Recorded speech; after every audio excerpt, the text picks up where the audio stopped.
ایک خاتون، ویسے گھر غریب تھا، شوہر کا انتقال ہو گیا، پیچھے چھوٹے بچے تھے یتیم. اب وہ خاتون دیکھ رہی ہے کہ تھوڑی سی رقم ترکے میں شوہر چھوڑ کر گئے تھے.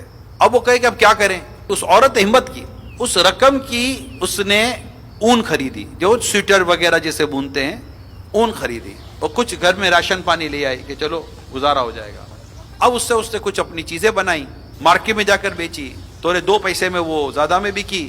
جو تھوڑا نفع آیا اس سے پھر گھر کا راشن لے آئی، اور جو بکیا تھا اسے دوبارہ اون لے آئی. اب وہ یہ سلسلہ اس کا جاری تھا کہ لاتی، بیچتی، گھر چلاتی، اور یہ سارا نظام چل رہا تھا.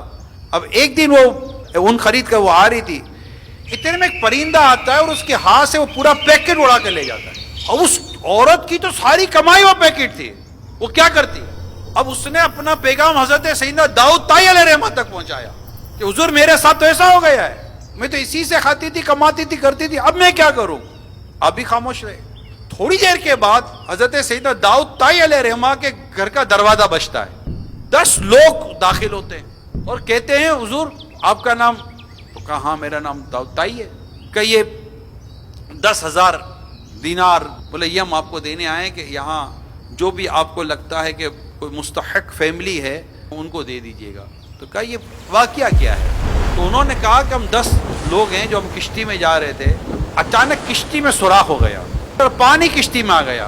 اب ہم نے بڑی کوشش کی وہ سوراخ بند ہو جائے، مگر وہ ہم سوراخ بند نہیں کر پا رہے تھے، اور ہم سب یہ سمجھ گئے کہ اب تو موت ہمارے سامنے ہے. پھر ہم سب نے دعا کی اور اللہ کی حضور کہ یا اللہ اگر ہم بچ جاتے ہیں، ہمارے پر کرم ہو جاتا ہے، کوئی مدد ہو جاتی ہے، تو ہمیں سے ہر ایک 1000 درہم یا 1000 دینار تیری راہ میں دے گا.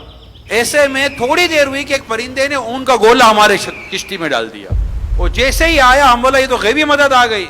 ہم نے اس کا بنڈل بنایا اور بالکل سوراخ میں ڈالا، پانی رک گیا اندر آنا، اور جو اندر کا پانی تھا ہم نے باہر نکال دیا.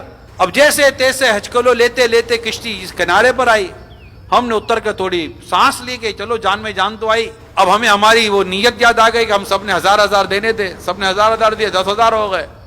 اب ہم شہر میں آئے، ہم نے کہا ہمیں تو نہیں پتا شہر، ہم اس شہر کے تو ہیں بھی نہیں.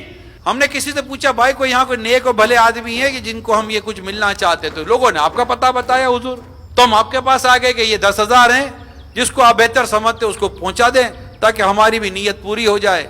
حضرت داؤد طائی علیہ رحمان وہ ساری رقم اس بیوہ خاتون کو بھجوائی کہ دیکھ تیرا رب کتنا کریم ہے. آج ملک میں ادھر ادھر تو بین الاقوامی تو اقوامی تو پتہ نہیں کیا کیا باتیں پتہ چلتی ہیں. اب کیا ہوگا، اب کیا ہوگا. اب جہاں جہاں ایک ہی ٹاپک ہے، یہ مہنگا ہو گیا، یہ سستا ہو گیا، یہ ادھر یہ چلا گیا، ادھر وہ چلا گیا، ادھر یہ ہو گیا، دنیا میں یوں ہو گیا، فلاں ادھر ہو گیا، فلاں ہو گیا. اب کیا ہوگا. کئی لوگوں سے ملاقاتیں ہوئی. میں نے ایک آدمی کو پوچھا، میں کہا یار یہ بتاؤ اتنی گھبراہٹ، اتنی پریشانی، اب کیا ہوگا، اب کیا ہوگا، اب کیا ہوگا. یار مسجد میں نمازی کتنے بڑھ گئے. کہا یار اس میں تو اضافہ نہیں ہوا. میں کہا اب کیا ہوگا. پریشانی دور کون کرے؟ رزق میں کشادگی کون دے گا؟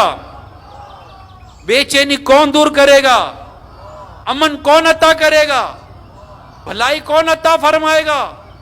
یہ ساری نعمتیں کس کے دستے قدرت میں ہیں؟ تو آؤ نا اللہ کی طرف، مانگو نا رب سے معافی، اللہ پاک تم پر رحمت کا میਂہ برسائے گا.